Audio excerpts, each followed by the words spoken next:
사도행전 6장 8절에서 15절까지입니다.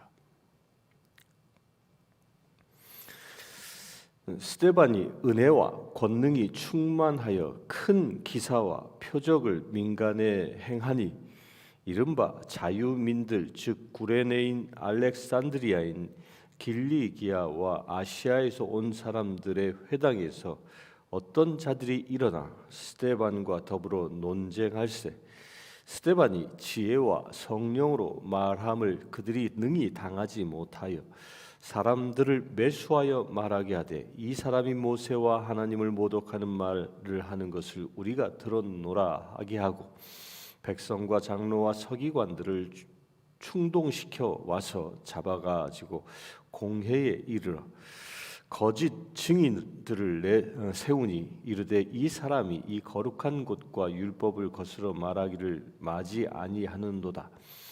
그의 말에 이 나자렛 예수가 이곳을 헐고 또 모세가 우리에게 전하여 준 규례를 고치겠다 함을 우리가 들었노라 하거늘 공중에 앉은 사람들이 다 스데반을 주목하여 보니 그 얼굴이 천사의 얼굴과 같더라. 아멘.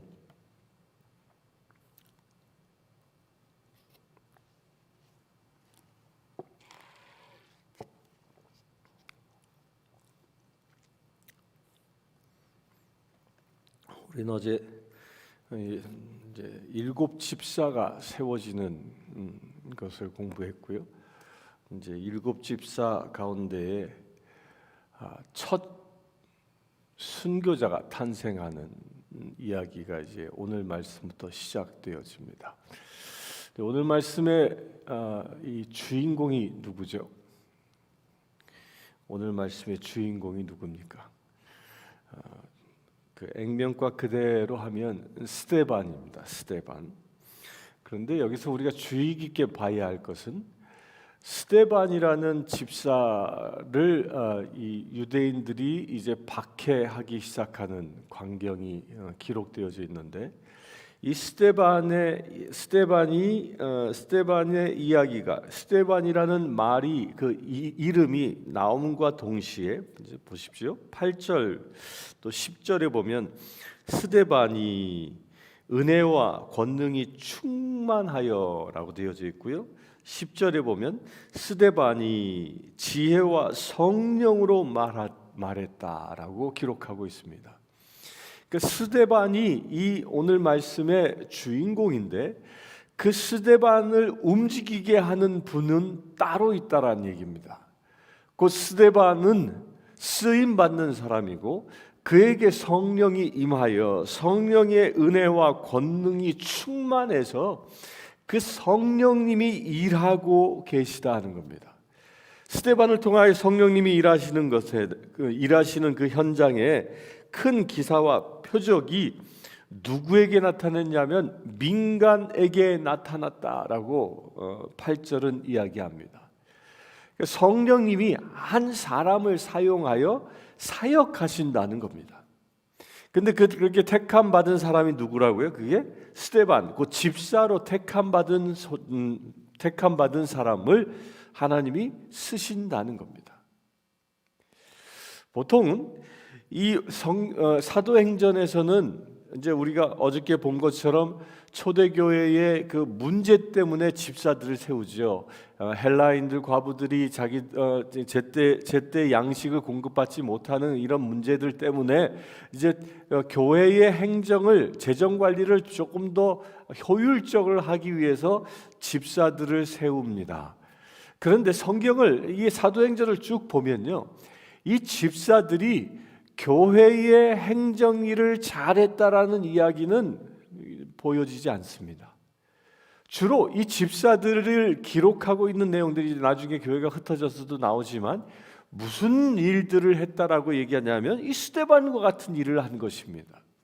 그러니까 집사로 택함 받아 어디에 가서 세상에 나아가서 그 민간에게 주의 사역을 감당했다 하는 겁니다. 그러면 그들이 교회 일은 하지 않고 교회 바깥의 일만 그러면 했다는 얘기입니까? 그렇지 않는 거예요. 교회 일도 감당했는데 하나님의 관점은 교회 안을 잘 치리하는 것에 있지 않고 교회 안은 이미 구원받은 백성들이기 때문에 그 시스템을 갖추어서 이제 하나님의 백성들이 불평 없이 살아가고 있기 때문에 더 이상 거기는 성경적인 관점으로 기록할 이유가 없었던 겁니다. 그 무엇을 기록하냐면 이 사도행전이 또 다른 말로 무슨 행전이라고 했어요? 성령행전이라고 그랬잖아요. 그러니까 성령님이 일하시는 현장을 주목해서 기록하고 있다는 겁니다. 그런 관점에서 보니까 이제 스데반이라는 집사도 교회 일도 교회 안에서 충성되게 감당했지만 세상에 나아가 성령의 놀라운 역사를 일으키는 성령의 사람으로, 성령께 쓰임받는 사람으로 기록하고 있다는 겁니다. 그래서 우리가 교회에서요, 집사 직분을 받습니까? 교회에서 성도들을 잘 섬기는 것 대단히 중요합니다. 맡은 바 직분을 잘 감당하는 것 대단히 중요합니다. 그런데 그보다 더 중요한 것이 무엇이냐면 내가 직분을 받았다면 직분 받은 사람은 성령으로 충만하여 교회 밖에 그 민간에 나아가 주의 사역을 감당할 수 있어야 한다는 겁니다. 이게 분명해야 한다는 거예요. 교회 안에서는 집사이지만 교회 밖에 나가서는 이 사람이 그리스도인지 아닌지 구분이 되지 않는다면, 엄밀히 얘기하면요, 사도행전적 관점에서 보면 그 사람은 집사는커녕 신자도 아닌 겁니다. 제자도 아닌 것이죠. 우리가 그리스도의 사람이라 하면 내 안에 성령이 충만해서 성령의 사역을 감당하는 자가 되어야 한다는 겁니다. 권사의 직분을 받았던, 집사의 직분을 받았던, 안수 집사의 직분을 받았던, 장로의 직분을 받았던 그 직분은 이 사도행전적인 관점에서는 교회 안에서의 직분이 아니라 세상 밖에서의 직분으로 비춰져야 한다는 겁니다. 누구에게? 민간에게. 그럴 때 무엇이 나타납니까? 성령의 권능과 성령의 은혜가 충만해서 큰 기사와 표적들이 나타나게 된다는 겁니다. 교회 안에서만 직분자로서의 사명을 감당하는 자가 아니라 세상을 향하여, 곧 이 말은 교회 안에서 직분을 주었다라는 것은 세상을 향하여 복음을 증거하는 자로 쓰시기 위하여 직분을 주셨다는 겁니다. 이게 직분 받은 것에 대한 목적인 겁니다. 가장 중요한 목적입니다. 그렇게 세상에 나아가 복음을 증거하니까 어떤 일이 일어나냐면 이 스데반이 복음을 증거할 때 이제 반작용들이 생겨나기 시작합니다. 근데 그 반작용이 9절에 보면 이른바 자유민들, 즉 구레네인, 알렉산드리아인, 길리기아와 아시아에서 온 사람들의 회당에서 어떤 자들이 일어나 스데반과 더불어 논쟁할세. 여기서 자유민이라고 하는 사람들은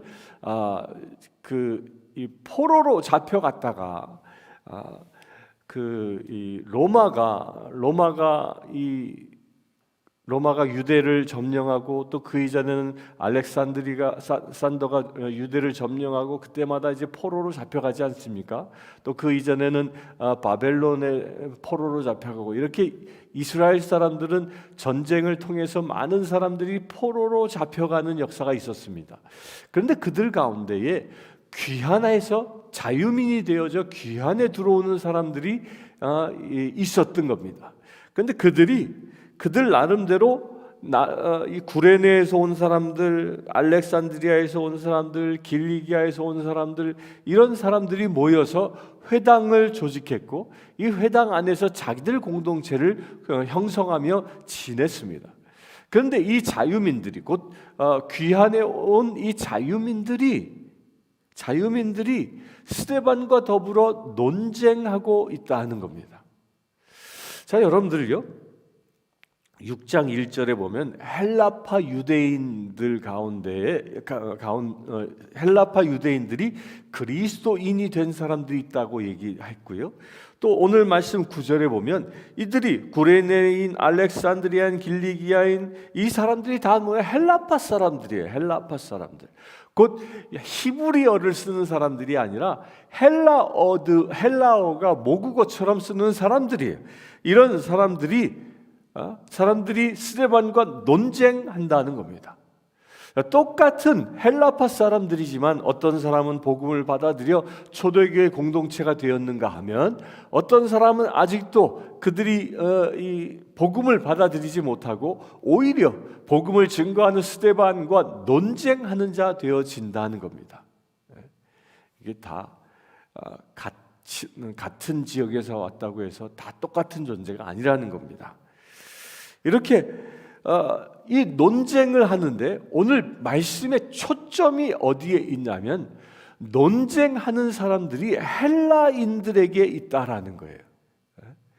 여기서는 이 말씀에서는요, 당시 기독교인들을 박해했던 이 제사장들, 사두개인들, 당시의 그 집권자들은 쏙 빠져 있고 헬라인들이 정면에 등장하면서 박해를 시작하고 있음을 이야기합니다.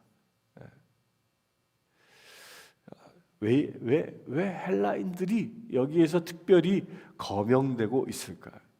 이것은요, 예언과 같은 사역입니다. 복음은 예루살렘 안에만 있는 것이 아니라 저 헬라인들까지도, 그들까지도 복음이 전해져야 할 텐데 그 헬라인들은 거세게 복음에 대하여 공격할 것이라는 이 예언이 이 스데반 사역을 통하여 이루어지고 있는 겁니다. 이것은 성경은 예언이 아닌 것이 없다라고 이런 견지에서 보아야 하는 겁니다. 그리하여 이 헬라인들에게도 그 각 처에서 온 사람들과 논쟁한다라는 이 말은 거꾸로 얘기하면 이제 초대교회가 이 길리기아와 알렉산드리아와 구레네와 또 각종 아시아까지 세상 끝까지 복음이 전해져야 한다라는 이야기가 여기에 감춰져 있는 것입니다. 여러분들 혹시 복음을 증거하는데 복음을 반대하거나 복음에 대하여 논쟁을 하거나 시비를 거는 사람이 있습니까? 그러면 그 사람뿐만 아니라 그 사람이 속해 있는 공동체, 그 사람의 출신 지역까지 하나님은 관심을 두어 그들을 구원하기 위하여 그 사람을 여러분들에게 보내셨다고 믿으시길 바랍니다. 이게 사도행전적 역사이기 때문입니다. 사도행전의 관점에서는 한 사람이 그리스도의 한 사람이 사도 앞에 나왔다고 해서 그 한 사람으로 끝나는 것이 아닌 거예요. 그 한 사람으로 시작하여 더 그 사람의 배경까지 구원이 시작된다는 겁니다. 그래서 뭐라고 얘기합니까? 주 예수를 믿으라. 그러면 너와 내 집안이 구원을 얻으리라 라는 이런 관점에서 지금 이게 쓰여지고 있는 겁니다. 이들이 비록 논쟁하고 있지만 스데반과 논쟁해서 스데반을 박해하고 있지만 이들에게 복음이 전해져서 결국 이들의 고향 땅까지 복음이 증거되어져야 한다는 겁니다. 이런 관점으로 사람을 보시라는 겁니다. 누군가가 내가 복음을 증거했는데 반대했다? 그건 이미 하나님이 이 사람의 가족과 이 사람의 출신 지역까지 이 사람과 연관된 모든 관계에 형성되어지는 모든 영역까지 복음을 전하기 위하여 나에게 보낸 사람이다라고 믿고 보시라는 겁니다. 그가 비록 지금은 나를 박해하고 나를 반대한다 할지라도 그런 견지로 보시길 바랍니다. 그런 견지에서 이 스데반이 그들과 더불어 논쟁을 하는데 여기서 잘 보면요,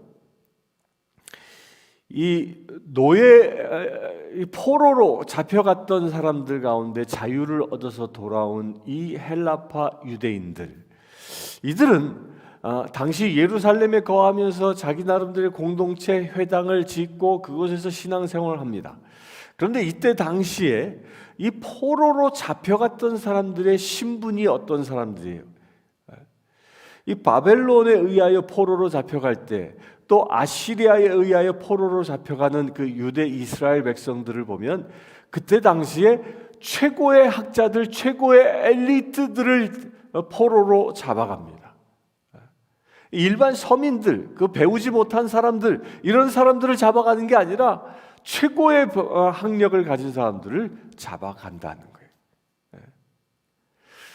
그러면 이 당시에 최고의 엘리트들이 포로로 잡혀갔다 돌아왔으니 그 후에 또한 엘리트들이었죠. 그러니까 얼마나 열심히 했으면 노예의 신분에서 벗어나 자유민을 얻을 만큼 출중한 사람들이었다는 겁니다.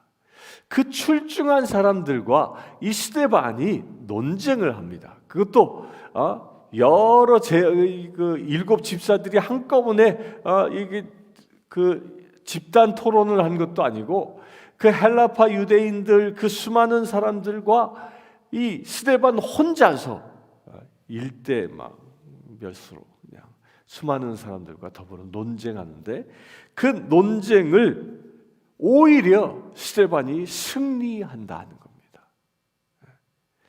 이것은 예수님의 예언이 성취되어진 첫 번째 자리입니다. 예수님이 뭐라고 그러셨어요?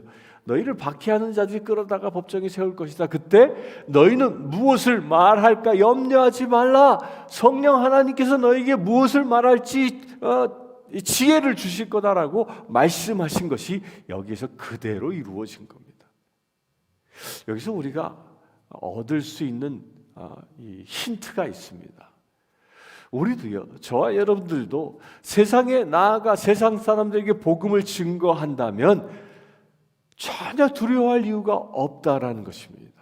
그 내가 복음을 증거하는 사람이 세상적으로 아무리 이 학식이 많고 높은 관직에 있다 할지라도, 세상에서 출세한 할지라도 두려워할 이유가 없다는 겁니다. 왜? 내게 성령이 임하여 계시기 때문입니다. 그런 사람을 내가 만나는 것은 나의 뜻으로 만나는 것이 아니라 하나님께서 만나도록 허락하셨기 때문인 겁니다. 이런 믿음을 가지고 복음을 증거하면 나의 능력으로 복음을 증거하는 게 아니라 하나님의 능력으로 복음이 증거되어질 수 있는 겁니다. 이런 것을 확신을 가지고 나아가길 바랍니다. 우리가 이처럼 복음을 증거하기 위하여 내가 담대히 서 있으면 성령 하나님이 나를 사용하신다는 겁니다. 성령의 사람들은요, 이처럼 성령님이 원하시는 말을 입에 담고 세상에 전합니다. 그러면 세상 사람들은 뭘 할까요? 세상 사람들은 13절에 보면 거짓 증인들을 세우니라고 얘기합니다. 그러니까 거짓 증인들, 그 세상 사람들은 거짓말을 즐겨한다는 거예요. 즐겨한다. 근데 안타깝게도요, 여러분들요, 우리 신자들 가운데서도 이 거짓 증인에 서 있는 사람들도 종종 나타납니다. 그게 뭐냐면 입술에 우리가 신앙인으로 그리스도의 제자로 부름받았으면 우리는 성령 하나님이 말씀하신 것을 내 입에 담고 세상에 전해야 합니다. 그런데 어느 순간 보면 성령님의 말씀, 그 복음을 입에 담는 게 아니라 나의 간증을, 내가 만난 예수를 내 입술에 담아 선포하는 게 아니라 세상에 떠도는 온갖 잡다한 이야기들을 내 입에 담아 전할 수 있다는 겁니다. 이것을 다 뭉뚱그리면 성경은 뭐라고 얘기하냐면 거짓 증언이라 얘기합니다. 소문들을 전하는 게. 왜 소문들을 전하는 게 거짓 증언이냐면요, 이런 겁니다. 그의 말에 이 나자렛 예수가 이곳을 헐고 또 모세가 우리에게 전해준 규례를 고치겠다 함을 우리가 들었노라. 자, 이게 예수님이 하신 말씀이죠. 예수님이 뭐라고 그러세요? 성전을 허물어라. 그럼 내가 3일 만에 다시 짓겠다. 그리고 또 예수님이 뭐라고 해요? 나는 율법을 폐하러 온 것이 아니라 완성하러 왔다. 이렇게 말했습니다. 이건 예수님이 분명히 하신 말씀이에요. 그런데 세상 사람들은 그걸 어떻게 거짓 증언으로 만들었냐면 예수가 이곳을 허물고, 예수님이 허물라라는 것이 무엇이에요? 자신의 육체, 곧 이 자신의 육신, 이 성전, 육신의 성전을 허물라고 말씀하신 것인데 그 뜻을 알지 못하고 저 세상에 보이고 있는 그 예루살렘 성전을 허무는 그 물질적인 것만 본 것이죠. 그렇게 예수님의 뜻과는 관계없이 다른 뜻으로 해석해서 말을 전하고 있는 것, 이게 거짓 증인이에요. 또한 율법을 완성하러 왔다라고 했는데 이들은 또 그 완성하러 왔다라는 이 말을 어떻게 거짓 증언으로 바꿨냐면 규례를 고치겠다라고 말을 바꾼 거예요. 이게 거짓 증인이라는 거예요. 거짓 증언이라는 거예요. 복음이 아닌 것들, 이 세상에 관한 모든 소문들, 또 누군가의 약점들, 누군가의 허물들, 이런 누군가의 어려움들을 내가 입에 담아서 그걸 즐기고 살아가면 소문을 만드는 그런 옛날 조선시대 때 그 운물터와 같이 그렇게 왁작지껄 떠오르는 세상 말들을 입에 담고 전하는 이런 말들 자체는 다 뭐냐면 그것이 무엇이에요? 그것이 바로 거짓 증언이라는 거. 왜? 거기에는 자기 나름대로 해석이 들어가고 부풀려지고 과장되어지기 때문입니다. 본래의 뜻과는 관계없이 전혀 다른 말이 되어지기 때문입니다. 여러분들, 말 읽기라는 게임이 있죠. 한 5사람 앞에 쭉 줄 세워놓고 뒤돌아서 한 사람에게 하나님이 세상을 창조하셨습니다, 이 말을 귓속말로 전해봐. 그러면 5번째 가는 사람에게는 전혀 다른 말이 되지 않습니까? 이게 세상 말을 입에 담아 전하면, 내 생각을, 나의 마음에 있는 것을 내 입에 담아서 전하면 결국 그것이 거짓 증언들로 세상을 흔들고 교회를 오히려 핍박하게 한다는 겁니다. 그래서 우리 그리스도인들은요, 주님의 제자 되어졌고 직분 받은 자라면 성령 하나님의 마음을 내 안에 담아 성령 하나님이 주시는 말씀만 입에 담아야 한다는 거예요. 그게 복음인 겁니다. 이 스데반처럼 복음을 입에 담아야 하는 겁니다. 7장에서 이야기하고 있는 이 복음들, 이 복음을 입에 담는 것이 우리 직분 받은 자의 사명이라는 겁니다. 특별히 누구에게 이 복음을 더 증거해야 합니까? 민간에게, 교회 밖의 사람들에게 성령 하나님의 힘에 힘입어 복음을 증거할 수 있어야 한다는 겁니다. 우리 여기에 도전 받으시길 바랍니다. 그렇게 복음을 증거하는 자, 복음을 증거하는 자에게 어떤 변화가 일어납니까? 15절에 놀라운 이야기가 있습니다. 공중에 앉은 사람들이 다 스데반을 주목하여 보니 그 얼굴이 천사의 얼굴과 같더라. 자, 여기서 한번 주목해 보세요. 지금 이 8절부터 15절까지 이야기하고 있는데 여기에 그리스도인은 누구만 있을까요? 스데반만 있습니다. 스데반만. 나머지는 박해하려고 하는 사람들이에요.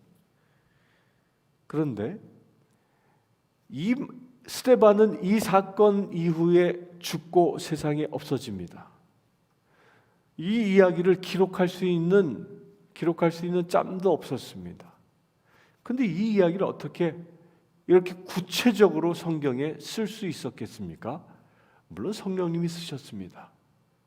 그런데 누군가가 이 사건이 일어나고 있는 현장을 누군가가 지금 보고 후대에 그 사건을 증언했다는 거예요.